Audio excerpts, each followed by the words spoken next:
saludemos a esta hora hablando de conflictos, no solamente, es que esto se llama macro, estamos en este macromundo, no estamos en el micromundo, estamos acá en los problemas locales, ¿sí? Problema de una comuna, que son 16 comunas, de un corregimiento, que son 5 corregimientos, del Distrito Especial de Ciencia, Tecnología e Innovación de Medellín, del Valle de Aburrá, hemos venido hablando de eso. Vámonos a la situación que vive el mundo hoy, que diría uno, ¿qué importa lo que pase por allá en el Medio Oriente? ¿Qué importa lo que pase con la Franja de Gaza, con Irán, con Israel? No, sí importa. ¿Qué tal que una conflagración mundial termine dándole la razón a los cineastas que vienen haciendo las películas distópicas de la apocalipsis? Es posible. Bueno, vamos a hablar no solamente de lo que puede pasar, sino de lo que en la historia ha pasado, que nos ha traído a esto, con el profesor universitario e investigador Mauricio Albeiro Montoya. Bienvenido, profe, a Clickcracia, el poder de la información, a un clic, la democracia en información, formación para la democracia. Gracias por estar con nosotros. Roger, buenos días, muchas gracias por esta invitación, un saludo para toda la mesa de trabajo y para todos los que nos ven. Gracias. Ahí le quitamos un poquitico de rato a su entrevista, pero usted nos excusa porque veníamos con un tema muy importante que Mauricio, le digo, me hace sentir, voy a hablar en primera persona, claro que lo hago en nombre de todo mi equipo de trabajo.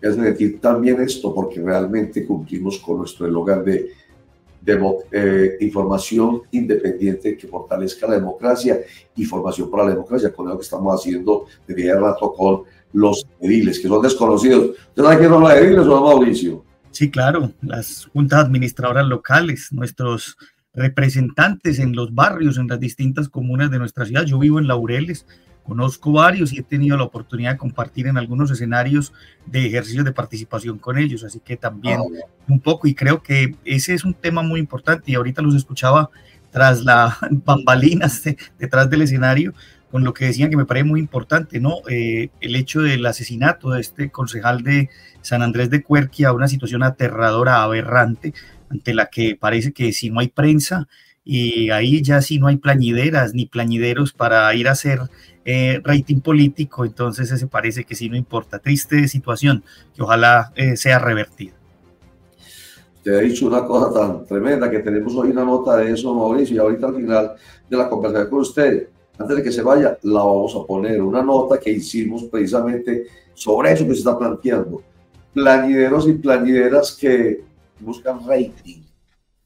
Tremendo, duro eso. Bueno, pero vamos con el tema concreto. Ojalá, Oscar Mario, usted que es el hombre del tema, no me lo vaya a dejar olvidar para que antes de que sea Mauricio, rodemos la nota y él la vea, porque me gusta mucho lo que digo. Oiga. Ahí la tendremos, don Roger, no se preocupe, ahí ya está lista. Bueno, muy bien, ahí estamos todos pilas, Mauricio. Bueno, oiga, Mauricio, entonces, parece que ha habido un acuerdo, según ha dicho el presidente Trump, entre Israel e Irán, ¿cierto? Un cese al fuego que nos tiene, de verdad, asustados. Pero con usted queremos hoy devolvernos. Esto nos gusta bastante y le gusta mucho a muchos de nuestros televidentes e internautas. Nos dicen, invítenos a ellos que hablan tan bueno, que saben tanto de historia y de cultura. Vamos a devolvernos al origen de esa cultura, perdón, de esa potencia, porque es potencia militar atómica, porque le tiene miedo, que se llama Irán. ¿De dónde viene Irán, Mauricio? Sí, bueno, Roger, antes de decir eso, yo quisiera mencionar una cosa con lo que acabas de decir. Trump se ha pronunciado en sus redes sociales diciendo que hay un acuerdo. Bueno, es complejo creerle ya. ¿Por qué? Porque incluso los medios iraníes e israelíes y el ministro israelí y también un ministro iraní han dicho que no es cierto. ¿Y por qué digo que es difícil creerle? Porque la semana pasada dijo que se tomaría 2 semanas para analizar la situación y vimos que el sábado pues hubo un ataque sorpresa contra Irán y además usted ahorita en la introducción de la conversación dijo algo que me parece muy importante resaltar y esas situaciones e historias distópicas. Donald Trump en su discurso del día sábado a las 10 de la noche, dijo una frase bastante particular, dijo, ha llegado la hora de la paz, como si fuese una advertencia, y diciendo, hemos bombardeado porque es necesaria la paz, y si no paran, entonces bombardearemos. ¿Y por qué digo eso? Porque si ustedes han leído 1984 de George Orwell, una novela distópica, el Ministerio Famoso de la Verdad, que aparece allí pues como uno de los protagonistas, entre sus frases esenciales hay una que dice, la guerra es la paz, ¿cierto? Entonces eso es como bien interesante. Y cierro esta primera introducción para entrar a la historia de este pueblo persa del que queremos hablar hoy, diciendo pues como dos cosas más. Una, si fuese así, tan así como dice Trump, pues no estaríamos hoy con el temor del cierre del canal de Hormuz, que ya se anunció, del que habíamos hecho mención una vez en una conversación pasada, que es una zona por donde pasa gran cantidad del porcentaje del petróleo del mundo y que las potencias son necesitadas de ese petróleo. Y también una segunda situación, y es que ya está en el escenario nada más y nada menos que Reza Pahlavi II, el hijo de Reza Pahlavi I de la monarquía Pahlavi, que fue la última monarquía y la última dinastía antes de la llegada de los ayatolas al poder en Irán en 1979, ya está en el escenario político y parece entonces que reclama el derecho de heredad. Dicho eso, pues vamos a volver un poco a la historia y la conversación de hoy pues nos lleva a pensar sobre quiénes son estos personajes que habitan hoy un país llamado Irán y que, como se lo decía yo ayer, don Roger, en nuestra conversación previa, han existido y se siguen diciendo muchos errores alrededor de este pueblo, que los iraníes son árabes, que hablan árabe. No, aquí hay una historia mucho más profunda y mucho más diferente. Los iraníes, hoy, este pueblo que perteneció antiguamente, estamos hablando de un pueblo que podríamos hablar de más de 3.500 años de historia, ¿sí? Que pertenecieron a una zona geográfica que era la meseta iraní, y en esa meseta iraní hubo muchos pueblos, los elamitas, los medos, los persas, los escitas, ¿sí? Y entre todos esos pueblos que pertenecían a esa península, o a esa península, no, perdón, a esa meseta, que era una meseta, la meseta iraní, todos estos pueblos convivieron, hubo guerra entre ellos, y entre todos esos pueblos hubo un pueblo llamado el pueblo persa, iranio, con una lengua particular que es el farsí, ¿sí? Obviamente, con el tiempo va a estar muy relacionado con el mundo árabe, no solamente por sus conflictos, no solamente por sus relaciones comerciales, sino porque posteriormente, como lo diremos, van a llegar allí nada más y nada menos que el Islam con una corriente diferente. Pero si hiciéramos un contexto así muy rápido, tendríamos que decir que estos pueblos iranios de la gran meseta irania, podríamos hablar de más de 3.000 años de historia, los elamitas alrededor del año 2700, después los medas entre el siglo VIII y el siglo VI antes de Cristo, épocas en las que apenas el imperio romano ni siquiera era imperio, era un pequeño poblado donde había unos reyes, la famosa monarquía romana, y luego vendría el gran esplendor del pueblo persa, que sería uno de esos pueblos de esa meseta irania, que invadiría, que controlaría a los demás pueblos, que los unificaría y que terminaría a partir de unas dinastías convirtiéndose en uno de los pueblos más importantes de la antigüedad. Para muchos, el gran primer imperio del mundo antiguo. Ni siquiera los romanos, ni siquiera los babilonios, con los que los persas tuvieron contacto. Entonces, eso es un punto muy importante. Incluso, mire, dos detalles bien curiosos. Bueno, hay un montón de situaciones. Esa dinastía quemeri, de la que mencionaremos algo ahora seguramente, fue la gran dinastía de personajes como Ciro II, la gran dinastía de Darío I, y la dinastía a la que derrotó nada más y nada menos que Alejandro Magno, ¿cierto? Eso generaría una gran variedad y una serie de cambios que nos llevarían pues hasta el Irán contemporáneo. Pero para cerrar esta primera introducción, solamente quiero decir dos cosas muy curiosas, que es también interesante pensarlo así. Mire, por ejemplo, un detalle, el hecho de que, por ejemplo, nosotros si leemos un libro de historia, se diga, por ejemplo, las guerras médicas entre griegos y persas, y hay ahí un detalle curioso, porque en realidad debía ser las guerras contra los persas, no contra los medos, que fueron una tribu que estuvo habitando también esa meseta iraní antes de que llegaran los persas. Entonces, ese término de medos es porque es un pueblo previo a los persas, que en realidad fueron los que se enfrentaban a los griegos, pero los griegos lo llamaban así. Y un detalle curioso, para pensarlo en nuestro argot popular, hoy cuando uno escucha decir palabras como sátrapa, usted dice, ese es un sátrapa. ¿Usted qué entiende por la palabra sátrapa? La palabra sátrapa está asociada a que es un dictador, es un autoritario, un autócrata.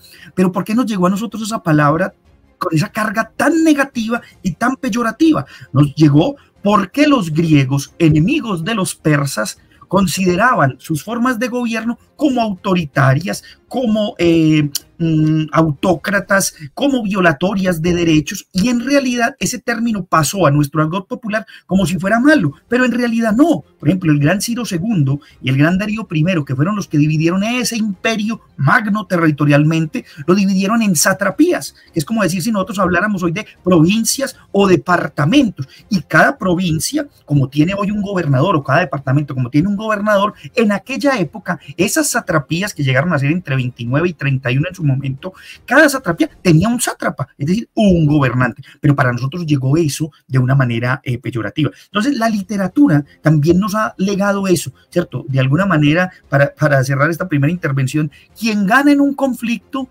tiene la oportunidad de escribir la historia, y esa historia queda escrita de una manera y terminamos replicando todo eso que hay alrededor. Entonces, digamos, un poco ese es el contexto de este nacimiento de estos pueblos que tuvieron una relación muy interesante, relaciones militares, pero también conflictos, relaciones comerciales. Se cree que el pueblo persa, ya cuando se consolidó bajo la dinastía aqueménida de Ciro II, luego de Darío I, luego de Jerjes, Artajerjes y posteriormente Darío III, tuvieron relación con los con el pueblo de Sargón. Los acadios tuvieron relación con los babilonios, se enfrentaron a los asirios, uno de los grandes también imperios de la antigüedad, tuvieron relaciones comerciales con pueblos de la preindia védica, que eran los pueblos de Harappa y Mohenjo-Daro, que son pueblos que hoy se sabe que existieron porque existen vestigios arqueológicos en Pakistán. Entonces, el gran imperio de Ciro II, que luego sería controlado por Alejandro Magno posteriormente, ya en el siglo IV antes de Cristo,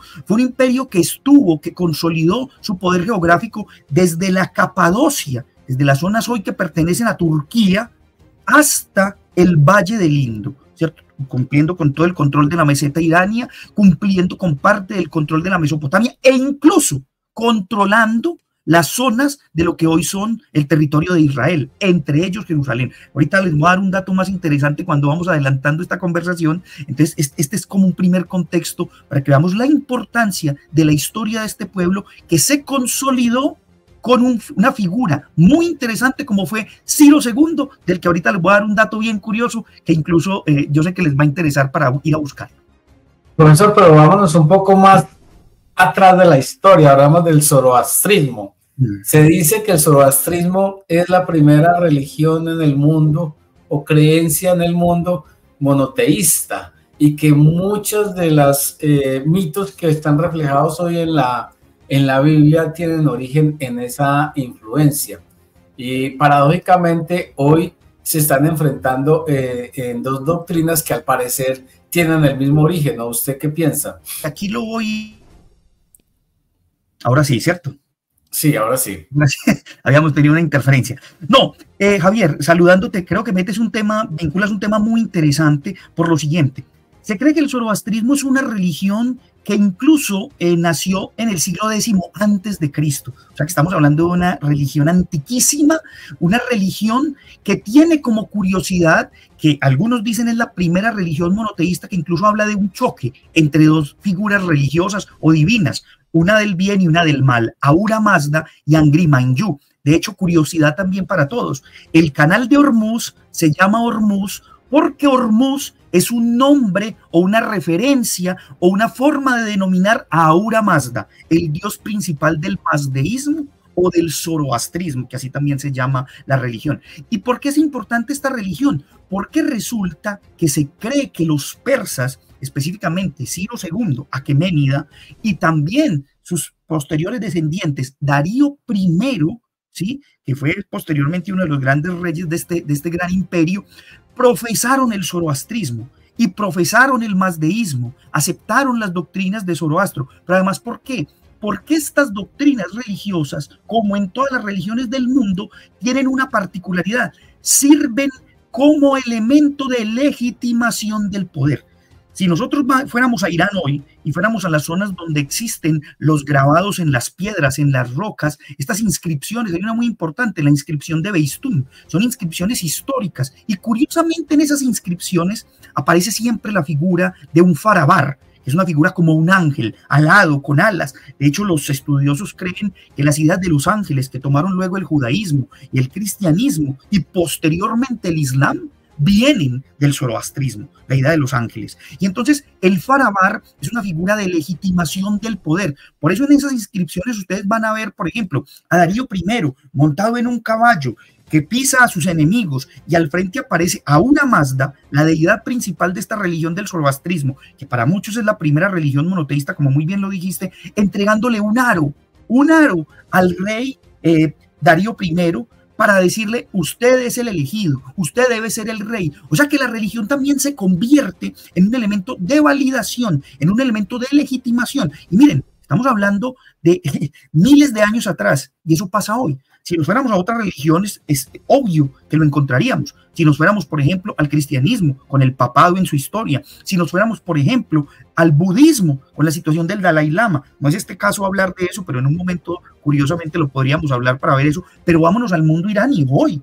En el mundo iraní, actualmente, la República Islámica de Irán está sostenida bajo un discurso no solo político, sino también un discurso religioso, que es el del Islam chiita duodecimano, que tiene incluso ideas mesiánicas. Entonces, dejo ese detalle ahí, porque es un tema largo y tendido, pero es para que entendamos. O sea, una conclusión de esto supremamente importante es que la religión siempre ha estado como un elemento de legitimación del poder, ¿cierto? Hombre, si nosotros hiciéramos las formas de comparar, pongamos solamente un ejemplo histórico también en un conflicto que se está viviendo hoy entre Rusia y Ucrania. Y ese conflicto, lo particular de ello es que recuerden que la Iglesia Ortodoxa rusa, el patriarca ruso de Moscú, apoyó a la decisión política de Putin de invadir Ucrania. Y eso lo enemistó en cierto sentido con el pope, el patriarca ucraniano de Kiev, en alguna medida. Entonces, el poder y la religión también han tenido esa forma. Entonces, el zoroastrismo ha sido una religión, fue una religión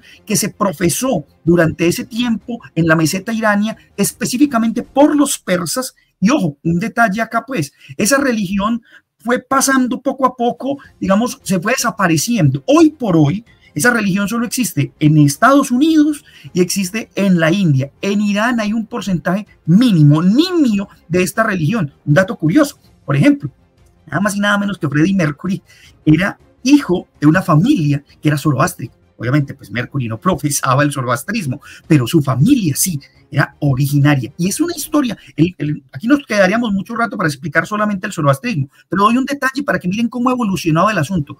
El zoroastrismo empezó a caer un poco ya, digamos, entrada ya la era cristiana, en el año 200, 220 después de Cristo, el zoroastrismo empieza a opacarse en el pueblo persa, en esa zona de la meseta irania, y llega una nueva religión, llega el maniqueísmo, y posteriormente para el siglo VII llegará el Islam, y un Islam con tendencia chiita. Entonces ahí vemos un poco esa condensación de asuntos que tienen que ver en una relación entre la religión y la política, ambas necesitadas para legitimarse, ¿cierto? Y para poder consolidar un poder frente a un pueblo que acepta o no eso. Por eso creo que les decía la vez pasada, y eso es bien interesante, que los ayatolás, hoy por ejemplo el líder supremo de Irán, Ali Khamenei, y en su momento Khomeini, fueron figuras, son figuras religiosas que el pueblo acogió casi como mesiánicas. Entonces, por eso les iba a dar ahora un dato de Ciro II, y lo voy a dar ya antes de que Germán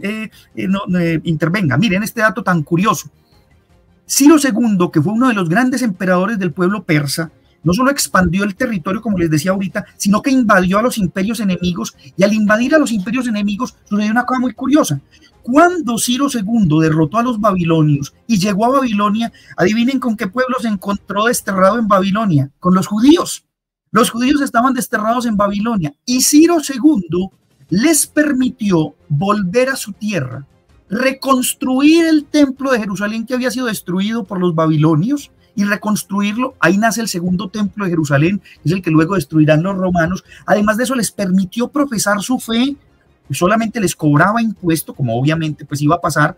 Pero miren este dato: si los que son inquietos leen la Biblia en el Antiguo Testamento, vayan al capítulo 45 del libro de Isaías, y van a encontrar una cosa, donde los judíos reconocen a Ciro II como el Mesías. Dicen: Dios, Yahvé, nos ha enviado un Salvador, porque los estaba salvando de los babilonios, les permitió volver a su tierra, profesar su fe y además de eso que reconstruyeran el templo. Ciro II es una figura mesiánica en la historia del Antiguo Testamento para los judíos. Así que esas historias que estamos contando son bastante curiosas porque salen un montón de datos a flote que hoy por hoy ni siquiera se mencionan, ¿cierto? Y a los que no se les presta la atención debida.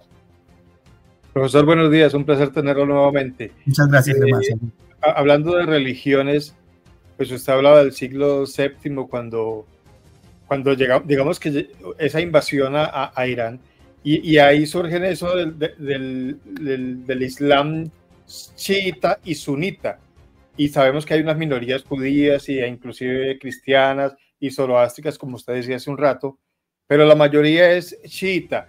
¿Cuál es la diferencia entre el Islam chiita y el Islam sunita? Sí, bueno, ese es un punto neurálgico para entender muchas de las cosas que van a seguir pasando. Pero antes de llegar ahí, simplemente este recorderis, ¿cierto? Tras la caída del imperio persa aqueménida con los griegos, cuando llega Alejandro Magno, invade esta zona, esa zona va a ser controlada por los griegos alrededor de unos 150 años. Después va a venir otro pueblo que son los partos, va a controlar la zona de la meseta irania y posteriormente vendrá una dinastía muy famosa que es la dinastía sasánida. Desde el siglo V después de Cristo en adelante aparecerá una gran cantidad de dinastías que ahorita no las vamos a mencionar. A quienes les interese yo compartiré con Roger algunas diapositivas que utilizo para mis clases para que la quieran ver. Pero bueno, ahí tenemos un recorrido cronológico. Pero lo que usted acaba de decir es muy importante. Contextualicemos. En el siglo VII, específicamente en el año 622 después de Cristo, en la península arábiga, hoy perteneciente a Arabia Saudita, esas zonas, en una zona conocida como la Meca, aparece una figura de un hombre, un pastor que cuidaba ovejas, llamado Mohammed o Mahoma, como viene a nuestra traducción, y que recibe una revelación, la revelación del Corán. Por eso la palabra Corán en árabe, traducida al español, significa revelación, es el libro revelado. Y Mahoma recibe esa revelación, es perseguido por sus vecinos, porque sus vecinos no profesaban otras cosas, incluso politeístas, muchos de ellos, y Mahoma tiene que huir de la Meca a Medina, vuelve después a Medina, toma la Meca y se convierte en una figura representativa y empieza a expandir el Islam. Pero pasa una cosa muy particular, y ahí es donde viene, digamos, uno de los primeros puntos de la diferencia. Cuando en el año 632 Mahoma muere, hay un problema. ¿Cuál va a ser la sucesión del profeta? ¿Cómo será? ¿Quién seguirá controlando el Islam? Entonces se divide el Islam en dos grandes corrientes. Bueno, a ver, digamos una cosa. Mahoma tenía una hija que se llamaba Fátima, obviamente por situaciones particulares, no porque no lo fuera capaz, porque pudo haberlo sido, pero en ese momento ninguna tribu, ningún pueblo le iba a entregar el liderazgo a una mujer. Entonces, la división que se va a generar va a ser de la siguiente manera. Hay un grupo que dice que el sucesor del profeta tras su muerte tiene que ser del linaje, de la sangre de Mahoma. Entonces, no se lo van a dar a Fátima, pero resulta que Fátima está casada con un sobrino del profeta, Ali, y ese sobrino del profeta es de su sangre, y además tiene dos hijos con Fátima, Hassan y Hussein. Entonces, alguna corriente va a decir, bueno, los que son de esta línea consideran que Ali debe ser el sucesor porque es de sangre. Pero hay otra corriente que dice, no, ¿por qué? No tiene que ser de la sangre, puede ser la persona que elija la comunidad. En el Islam a eso se le conoce como la umma. La umma es la comunidad. Entonces la umma decide, no tiene que ser de la sangre del profeta. Y había un personaje en esa época llamado Abu Bakr. Abu Bakr era un tipo que se había convertido a la creencia que Mahoma le había predicado, pero además le había entregado su hija, una de sus hijas, se la había entregado a Mahoma para que se casara con ella. Entonces era además suegro del profeta, no de sangre, porque no eran de sangre. Entonces ahí viene la corriente. Entonces, los sunitas, que su nombre significa los que siguen una guía práctica que es la suna, van a considerar que los sucesores del profeta pueden ser cualquiera elegido por la comunidad o por la umma, no tiene que ser de la sangre. Y los otros van a considerar que tiene que ser de la sangre. Ahí va a haber una serie de debates y van a venir primero unos 3 primeros sucesores que no son de la sangre del profeta, ¿cierto? Que van a expandir el Islam, lo van a llevar a distintas partes, como decíamos la vez pasada, van a llegar incluso hasta las tierras de Jerusalén y allí van a fundar y van a construir mezquitas como la mezquita de Al-Aqsa, la mezquita del Domo de la Roca, esas mezquitas de las explanadas que religiosamente son muy importantes para ellos. ellos, pero cuando le corresponde el turno a Ali, que era el linaje, eso va a generar una guerra civil y Ali va a ser asesinado. Si el término sunita significa los que siguen la sunna, los que siguen la guía práctica, el término chiita significa los que siguen a Ali, los seguidores de Ali. Cuando Ali es asesinado, uno de sus hijos, ¿sí?, Hussein, va a tomar las banderas de su padre para seguir con el chiismo, pero él también va a ser perseguido, se va a tener que enfrentar a los sunitas y va a haber una guerra donde Hussein va a ser asesinado. Pero aquí viene lo interesante y hay un dato maravilloso aquí, digamos, en términos religiosos para entender. Los musulmanes chiitas son minoría en el mundo, pero son mayoría en Irán. Ese es un dato maravilloso. Son minoría en el mundo, pero son mayoría en Irán. Y en Irán hay una corriente específica del chiismo, porque así como el chiismo es una corriente del Islam, dentro del chiismo hay una gran cantidad de corrientes. Y hay una que es la que mayoritariamente se profesa en Irán hoy, que es el Islam chiita duodecimán o duodecimano. Ese es un tema bien interesante, complejo, pero lo sintetizo de esta manera. Los chiitas duodecimanes consideran que el primer gran imán o el primer gran líder religioso fue Ali, después del profeta Mahoma, y de ahí en adelante vinieron líderes, el hijo de Ali y otros sucesores, ¿cierto? Hasta el imán número 12. ¿Y qué consideran ellos? Que en el siglo IX después de Cristo, ese imán número 12 fue protegido por Dios, por Alá, y antes de ser asesinado fue llevado al cielo como imán Mahdi. Los chiitas duodecimanes o duodecimanos esperan que retorne algún día ese imán 12, imán Mahdi, que fue ocultado por Dios para no ser asesinado. Y miren qué curioso esto.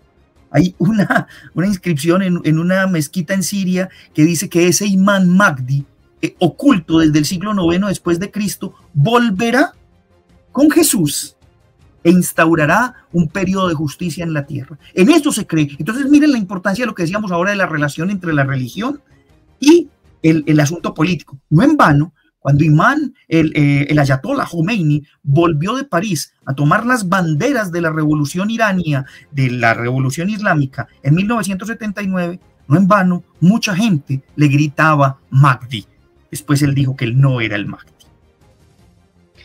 Profesor, un saludo especial. Acá la pregunta también, y ya volviendo más a lo actual, es cómo ha oscilado Irán entre la grandeza imperial, obviamente, y la confrontación con Occidente a lo largo de su historia. ¿Cómo ha sido esa evolución, digámoslo así?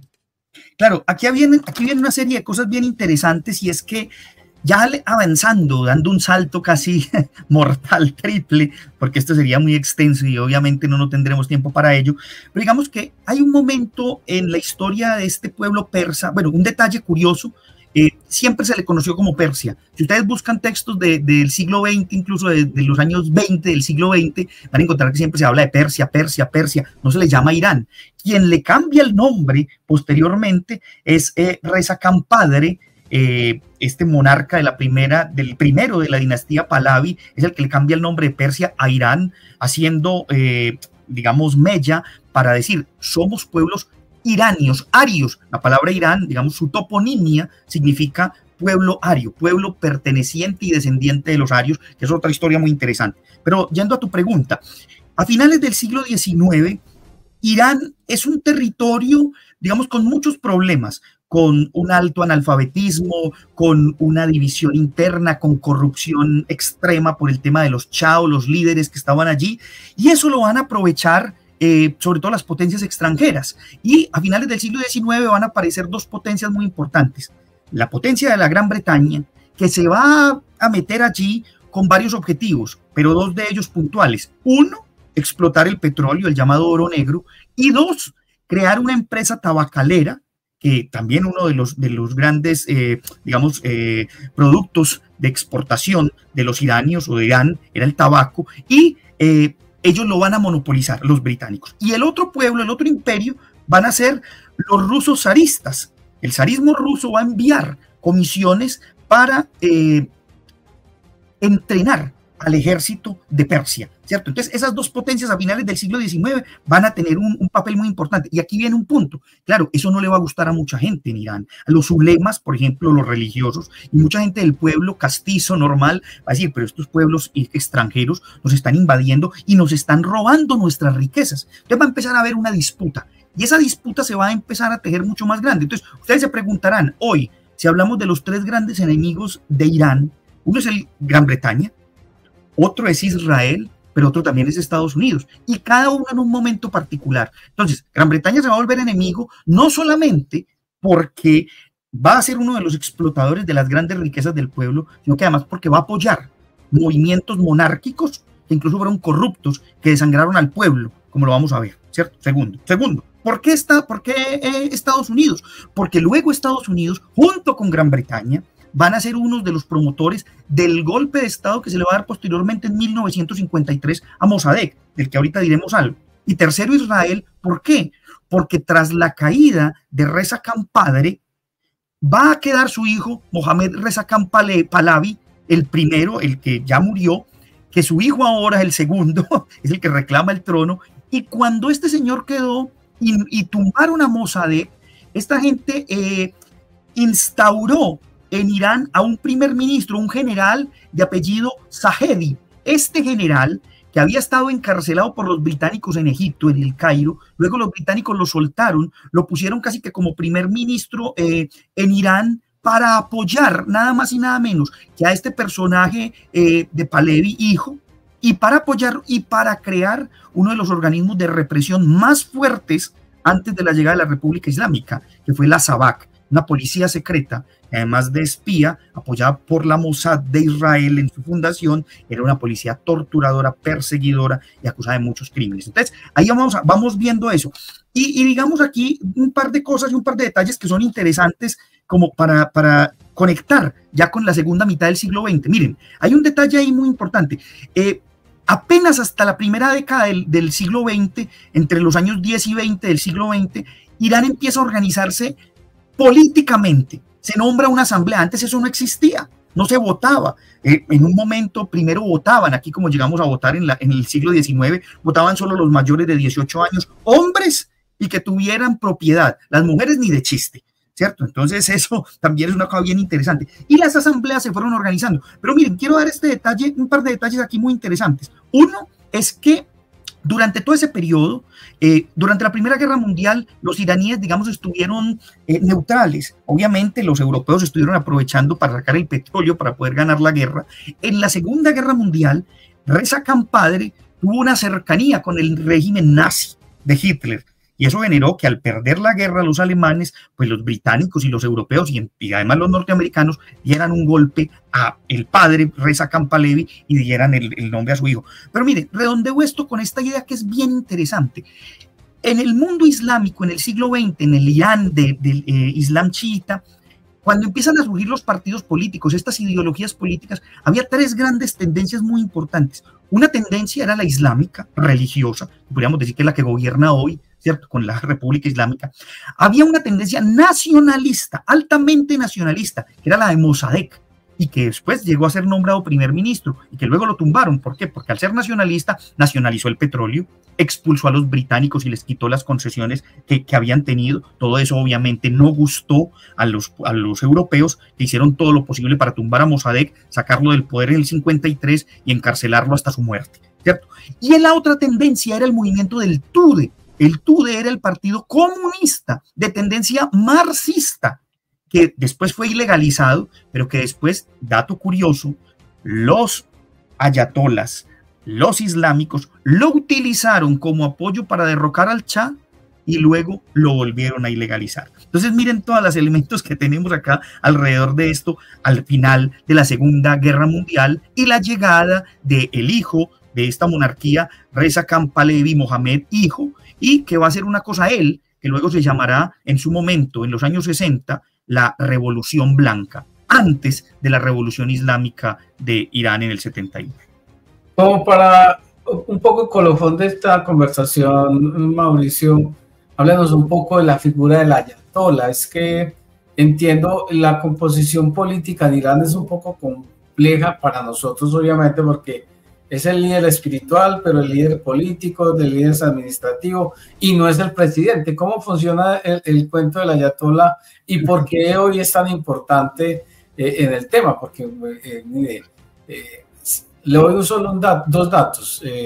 Irán es el 9º país mayor productor de petróleo en el mundo, produce casi 4 millones de barriles de petróleo a diario, es decir, no estamos hablando de cualquier país, sino de un país con un poder económico demasiado grande.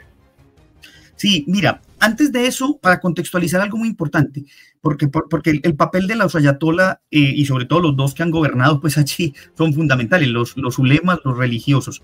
Pero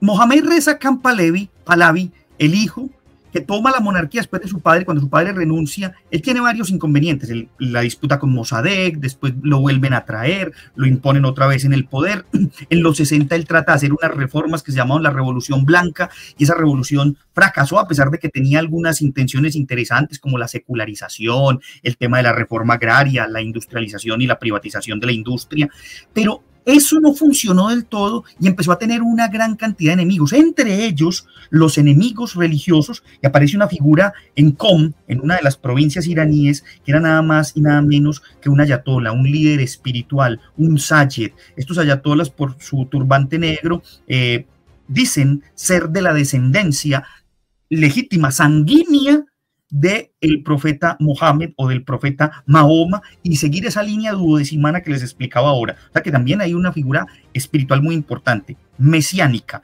casi salvadora. Entonces, para que veamos la figura importante del ayatolá en su momento histórico, cuando empiezan los movimientos en contra de Pahlavi, de este rey, de este monarca, que lo van a tumbar en el 79, pero cuando empiezan los movimientos, esos movimientos van a tener un referente en el exterior, en el exilio.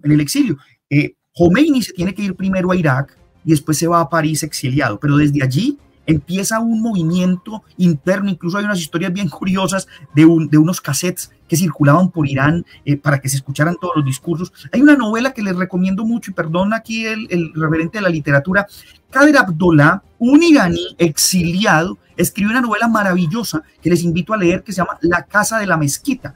Pongan, si pueden, ahí la imagen de la novela, que se las recomiendo. Kader Abdolah, La Casa de la Mezquita. Es tal vez la novela que muestra, una de las novelas, pero a mí me encanta esa novela porque muestra el tránsito entre la caída de la monarquía Pahlavi y la llegada de la República Islámica. Pero mira lo importante de la figura de Khomeini. Cuando Khomeini vuelve, no solamente le dan las banderas de la revolución, hace la revolución, logra tumbar la monarquía, y además hay un dato curiosísimo.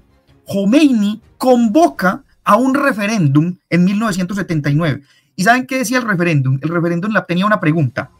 Ahora que estamos aquí tan famosos hablando de consultas populares y asambleas, el referéndum en el 79 decía: ¿está usted de acuerdo con qué? ¿Con monarquía o con república islámica? Según los datos, bueno, pueden ser fidedignos, pueden ser manipulados, lo que sea, pero según los datos que tenemos históricamente, el 90% de la población iraní votó para derrumbar la monarquía y crear una república islámica. En esos años siguientes, que Irán se había enfrentado a una guerra con Irak. Esa guerra con Irak le costó mucho a ambos pueblos, tanto a los iraquíes como a los iraníes, pero durante ese periodo el ayatollah Khomeini y su corte y su combo, por decirlo de alguna manera, organizaron una forma de gobierno que se conocería como República Islámica. Se firmó una constitución, y esa constitución, que es la constitución de la República Islámica de Irán, que dice que, claro, es una república. ¿Por qué es una república? Porque hay elecciones, se elige presidente, se elige parlamento, el presidente tiene un gabinete de ministros, pero además es islámica porque tiene sus bases en el Islam chiita, y además rige la Sharia, que es la ley islámica por excelencia. O sea, con un punto conclusivo muy importante: nada hay en la Constitución que esté en desacuerdo con la Sharia islámica. O sea, cualquier reforma constitucional que se haga, si aquí existe, por ejemplo, la Corte Constitucional para decir que eso puede entrar o no a la Constitución, si se puede cambiar o no, allá están los clérigos y también los legistas que dicen vale o no la referencia de lo que puede entrar a la Constitución. A la muerte de Khomeini en el año de 1989, un conglomerado de una junta de líderes espirituales decide quién es el sucesor de Jomeini. Y allí eligen a Ali Khamenei, como han visto ustedes algunas reseñas que se han hecho estos días en los medios, pues fue uno de los grandes líderes que acompañó a Jomeini en esta lucha. Entonces, para redondear esto que me preguntaban, entonces aquí hay un punto muy importante. Claro, hay un líder espiritual, pero ese líder espiritual obviamente tiene una fuerza muy grande sobre las Fuerzas Armadas, sobre el sistema legislativo, sobre el sistema judicial, pero hay un presidente, hay elecciones. Obviamente, ha habido elecciones más polémicas que otras. Recuerden que el actual presidente de Irán está en este momento porque el presidente que estaba de turno murió en un accidente aéreo, en un helicóptero hace un año y medio aproximadamente. Y este tema ha sido bien interesante porque la mayoría de los presidentes iraníes han sido clérigos. Y el único entre los pocos no clérigos, ustedes mostraron ahora una imagen ahí, estuvo Ahmadinejad, uno de los presidentes más polémicos que ha habido. Entonces, el líder espiritual es un líder tanto espiritual como un líder político. Y yo me atrevería a decirlo, pues, sin ningún tapujo. No se mueve una hoja en Irán sin que el líder espiritual dé su beneplácito. Profesor, usted hablaba sobre lo que le pasa a Irán y yo creería que le pasa a muchos países en el mundo que tienen recursos como el petróleo. Es decir, llegan los colaboradores como los británicos o los estadounidenses a meterse a esos gobiernos y cuando hay algún gobierno que no está de acuerdo pues lo derrocan. Eso yo creo que lo hemos visto siempre. Y recordemos cuando George Bush metió a Irán en el eje del mal. Entonces Irán, Irak y Corea del Norte luego metieron a otros, pero los meten en ese tema del eje del mal. Esto para hablar un poquito de lo que está pasando ahora, que ha pasado antes, es señalar a estos estados como amigos del terrorismo, financiadores del terrorismo para poder invadirlos y atacarlos. Eso es lo que pasa. Sí, lo que pasa es que nosotros creamos unas retóricas, en el mundo se crean unas retóricas, como les decía ahorita de alguna manera, siempre el que gana termina contando la historia y los que perdieron pues se tienen que callar o esperar muchos años después para contar su versión. Miren un detalle, yo voy a relacionar eso que acabas de preguntar con algo que sucedió este fin de semana bien interesante. La embajada china en Rusia, ojo lo que estoy diciendo, la embajada china en Rusia publicó en sus redes sociales una lista de todos los países que durante la segunda, desde el siglo XX y parte de este siglo XXI ha bombardeado Estados Unidos. Publicó una lista, no dijo nada más, simplemente dijo, aquí les pongo la lista de los países y las zonas después de la Segunda Guerra Mundial que ha bombardeado Estados Unidos. La lista es larga, la pueden buscar en internet y en los medios de prensa. Entonces, claro, existen siempre unos intereses particulares y yo voy a responder a su pregunta con un ejemplo patente. Miren este ejemplo patente. Resulta que en 1991, después de la guerra del Golfo, porque no nos olvidemos una cosa, quien puso o quien inició esa guerra entre Irán e Irak fueron los Estados Unidos y muchos de los pueblos europeos. ¿Con qué objetivo? Con que la revolución islámica no se expandiera. Cuando la revolución islámica triunfa, ¿cuál es el miedo de Occidente? Que la revolución islámica pase a otros países, se vaya a los otros países musulmanes. Entonces, ¿a quién le tienen que poner? Un parangón. Mandan a Saddam Hussein a que le haga la guerra a Irán. Una guerra de 9 años que termina en el 89, 10 años aproximadamente.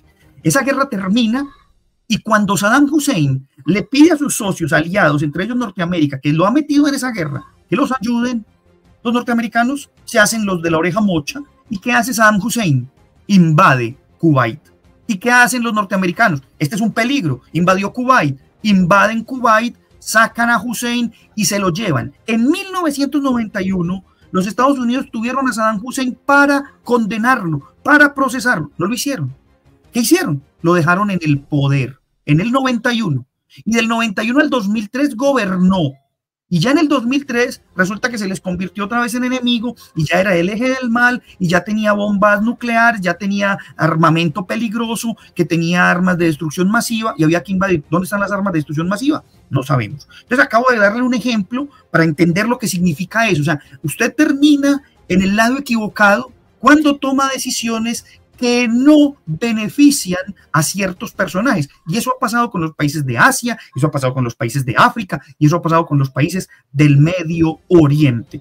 Miren lo que ha sucedido a lo largo de la historia. Y ahí como para redondear, ¿cuál ha sido el temor de estos días? Y ya pasó, ¿no? Ayer hubo ataques, aunque no tuvieron, digamos, no fueron cumplidos finalmente, como los de Qatar, ¿cierto? Hubo ataques a las bases norteamericanas en estos países que obviamente se han convertido en aliados de los Estados Unidos. ¿Pero por qué? Porque tienen gobiernos, modelos, regímenes que son afines a los Estados Unidos y con los que hacen negocio. Un dato final para que miremos uno de los puntos. Ustedes se preguntarán, bueno, ¿y cuál es la relación, por ejemplo, entre Irán y otra potencia de esa zona que es Arabia Saudita? Es una relación conflictiva. Y no solamente tiene que ver por asuntos políticos, sino también por asuntos religiosos. Miren este detalle. Todos los musulmanes en el mundo, entre sus 5 preceptos, tienen peregrinar a la Meca por lo menos una vez en su vida. La Meca está en Arabia Saudita. Los iraníes, chiitas, duodecimanes, no hacen esa peregrinación la mayoría, sino que hacen otra peregrinación que para ellos es muy importante, la peregrinación a Kerbala, donde fue asesinado el hijo de Ali, es Imam Hussein, donde fue asesinado en la batalla del siglo VII, y desde allí empieza una lucha del Islam chiita contra el Islam sunita, y los iraníes acusan, incluso hay acusaciones de los iraníes que dicen que los árabes saudíes de la dinastía alauita, monarquía que controla Arabia Saudita, tiene secuestrada la Meca. Con ese es un detalle para tener en cuenta. En fin, Mauricio Albeiro Montoya, pues mucho que decir, mucho que contar. No es tan fácil de entender, se lo confieso. Aquí entre nos, al interior del grupo, inquietos pues por preguntas. Entonces, ¿qué más preguntamos? ¿Por dónde vamos? No es fácil la cosa. Pero entonces no podemos seguir más porque ya no acabó el tiempo. Sin embargo, creemos que lo que nos ha dicho usted hasta ahora ha sido, digamos, bastante ilustrativo. Como lo dije al principio, Mauricio, a propósito del comentario que usted hizo de las plañideras y los plañideros, Oscar Mario Correa va, antes de despedirlo, a presentar esta nota que él editó sobre ese tema. Oscar Mario. Sí, don Roger, pues hay que decir que en Colombia el dolor se explota. Y esto lo decimos, don Roger, porque el atentado contra Miguel Uribe Turbay no solo sacudió al país, sino que también, como lo decíamos al principio de Clic Gracias el poder de la información a un clic, pues activó el cinismo político en su máxima expresión. ¿Por qué? Porque mientras hablamos de unidad y rechazo a la violencia, los líderes desfilan con libreta en mano, cámaras encendidas y discursos listos para redes, ahí en la Fundación Santa Fe, donde está recluido pues el senador y precandidato a la presidencia de la República, Miguel Uribe Turbay. Aquí, como se dice, la tragedia no detiene la campaña, sino que antes la impulsa. Veamos el siguiente informe. El principal problema en Colombia.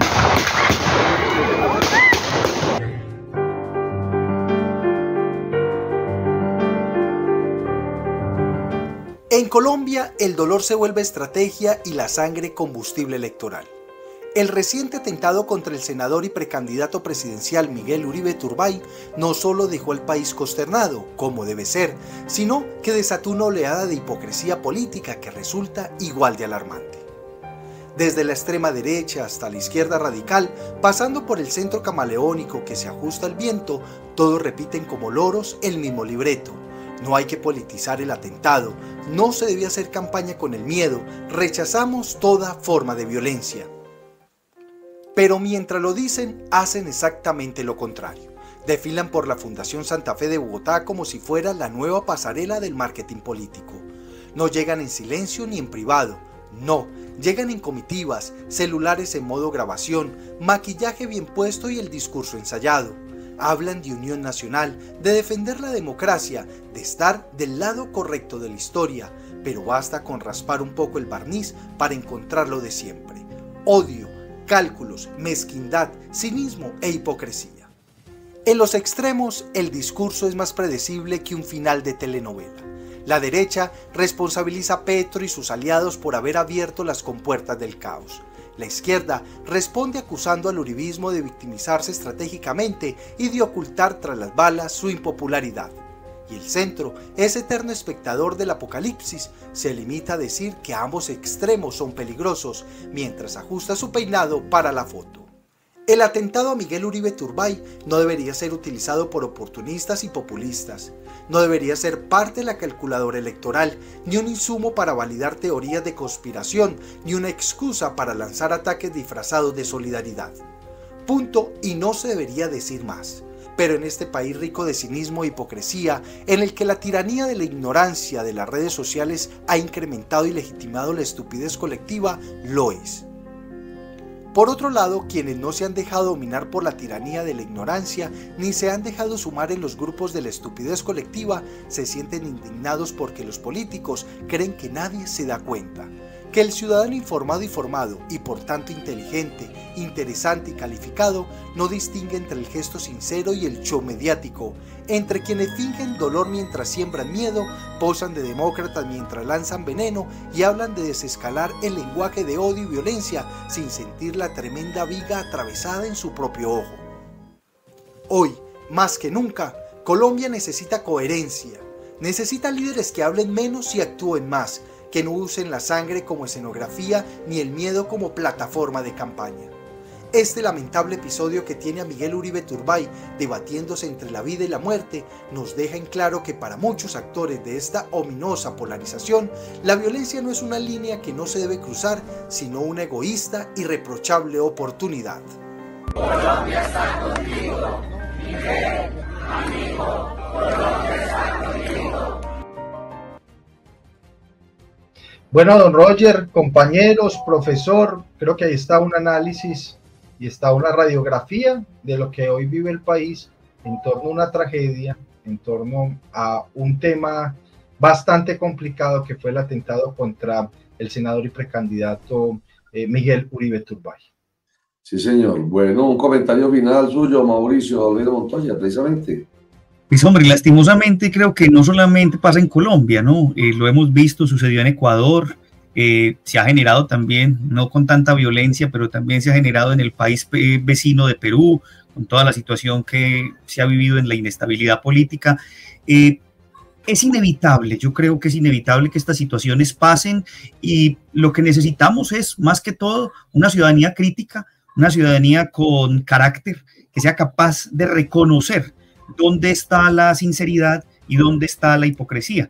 Lastimosamente uno tendría que decir, como Umberto Eco en su momento lo dijo, este famoso escritor italiano, nos están invadiendo en las redes una gran cantidad, él utilizó un término muy peyorativo, una gran cantidad de idiotas que utilizan las redes y que creen que somos idiotas también para manipularnos en pro de alguna intención. Ojalá que la ciudadanía, que es la que debe tomar protagonismo aquí, pues sepa, tenga carácter y entienda cuáles en verdad son los asuntos y los panoramas sinceros y cuáles en realidad son los oportunistas.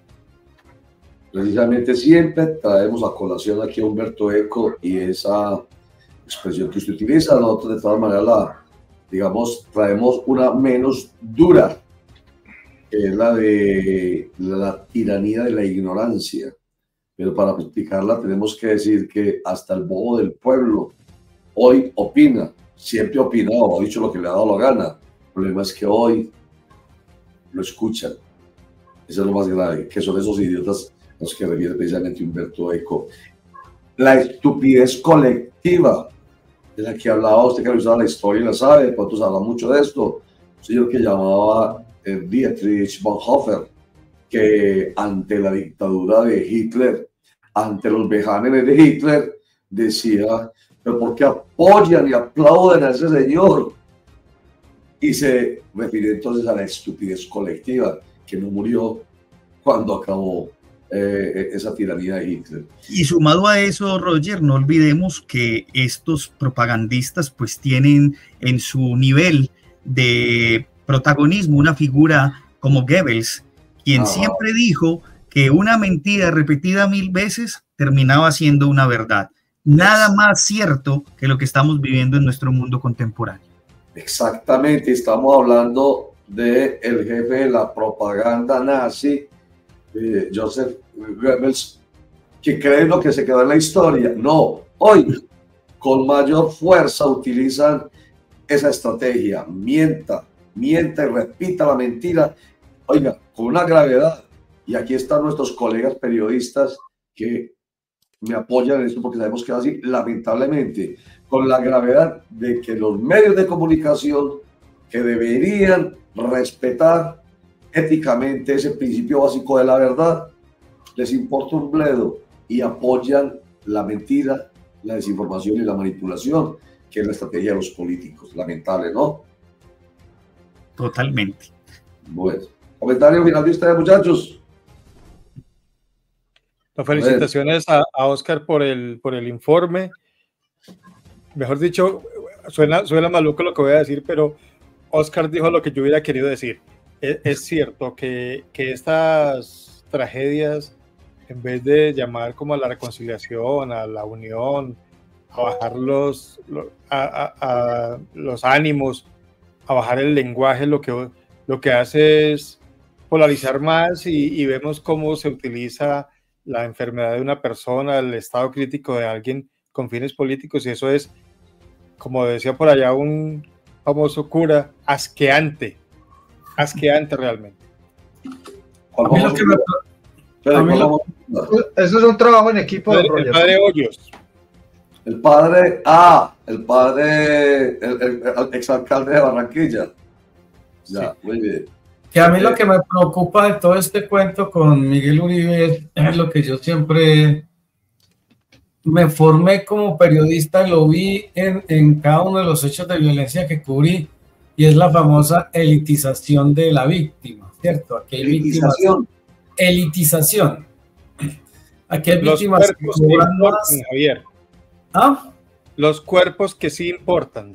Exactamente. Entonces, esta elitización se ve en todo su esplendor con el caso de Miguel Uribe, a quien nunca le desearía esa situación. Lamento mucho lo que le pasó, ni a él ni a nadie, pero se ve que es por el hecho de ser Miguel Uribe lo que está pasando, la mediatización que tiene, y eso provoca de alguna manera un desequilibrio en las otras víctimas que son totalmente ignoradas. Entonces, ahí hay un asunto también de lo que plantea el profesor Mauricio, de por qué se sigue esta corriente, y hoy Miguel Uribe casi que se ha convertido casi que en un mártir de la sociedad colombiana, cuando pues sus acciones como políticos no dejaban mucho que desear, ¿cierto? Lo digo a manera personal. Para mí personalmente me pareció un político muy infortunado, pero bueno, eso es una situación que me parece muy compleja, y un símil muy, digamos, muy fehaciente de esto es lo que pasó con el concejal de Cuerquia, que incluso cuando se dio la noticia el mismo gobernador ni siquiera mencionó su nombre. Entonces, Camilo Espinosa, concejal de Cuerquia, la persona además de discapacidad física, más no cognitiva, y fue asesinada en plena vía pública y nadie dijo nada. Hoy, pues ahorita, antes de que habláramos con Mauricio Montoya, publicábamos al diputado por el Partido Liberal Jonathan Roldán pidiéndoles a sus compañeros, a sus otros 25 compañeros, hey, señores, a ver, vamos a solidarizarnos y vamos a pronunciarnos así contundentemente, pertinentemente, solidariamente. ¿Qué dijo él en torno a este concejal? Así como lo han hecho, que se lo merece toda la solidaridad Miguel Uribe Turbay, este concejal también. Extraño que no haya pronunciamiento, ha dicho el diputado Jonathan Roldán. Muy bien, Mauricio Almeida Montoya, profesor universitario e investigador, gracias como siempre.